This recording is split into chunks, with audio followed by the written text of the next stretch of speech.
See, Romila Thapar's main role, she is the most prominent historian, and the reason for that.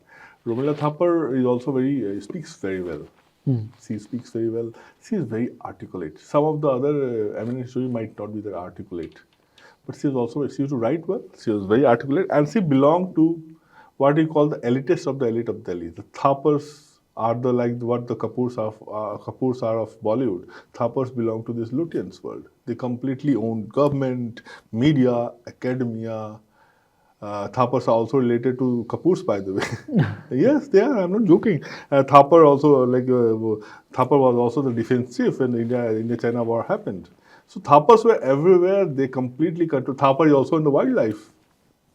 Thapar. So they are the first family of the Lutyens in that way. So that also helped her create a kind of image of the greatest historian of our time.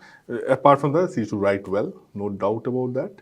She was very good speaker, and she was very and no sexism applied here. But she was very good looking also. So, and I've listened to her. It was very impressive. I've gone to her house in Maharani Bagh also. She has beautiful library, no doubt about that. And she's very articulate. So these things have helped her. But what she did, you read her history. In fact, I'll come with one reporter, in fact a columnist from Financial Times. He, in his review of Romila Thapar's book, Edward Luce is the author's name, reviewer's name.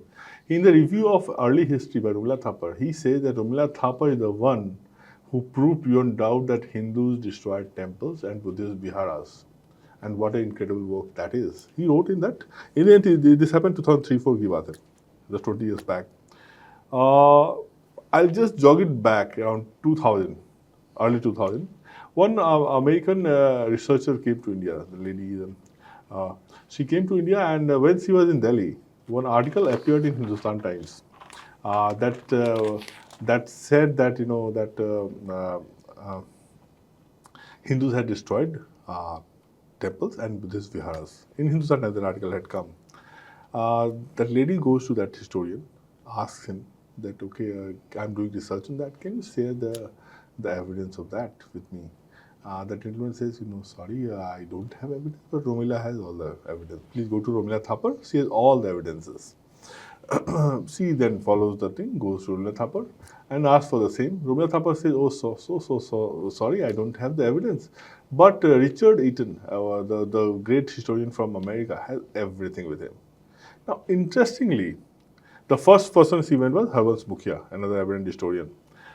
Interestingly, in 1969, Romila Thapar, Harvansh Mukhia, Bipin Chandra, all three came out and wrote a 69-page book where Romila Thapar categorically writes that Hindus, rulers had destroyed temples and viharas.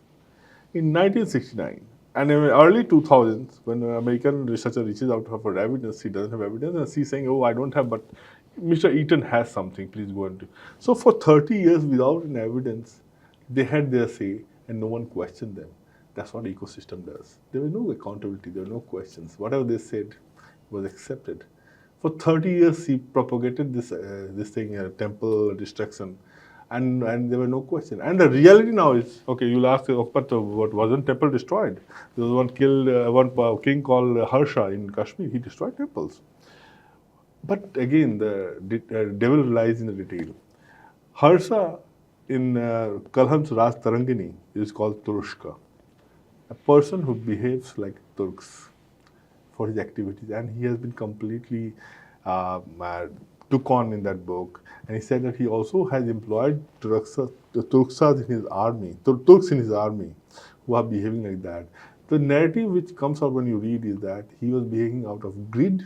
He was plundering for money because his state was completely bankrupt, and he was trying to do. But even if you forget that, can't there be some idiots who can do something, some really frivolous thing, some heinous thing? Can that be applied to entire society? Exceptions do happen. But even here, how does society react to that? He says he is like Turks. So basically, he is un-Hindu, non-Hindu behavior. There were other examples. Now, when you go to South, there were some temple destruction incidents. When Chalukyas and Cholas fought, for instance, they fought. Whenever like Chalukyas will win or Cholas will win, they will go and destroy the main temple of the other king. But how they will, fine, this is history. Eminent historian will stop there and won't say anything further than that. The real story is after that. What will Chola king do after destroying the temple or before destroying the temple? He would very respectfully, with a lot of respect, take out the murti. And murti ko they will take out and with grand procession and everything take to their kingdom and set up even bigger temple and place it there with due respect.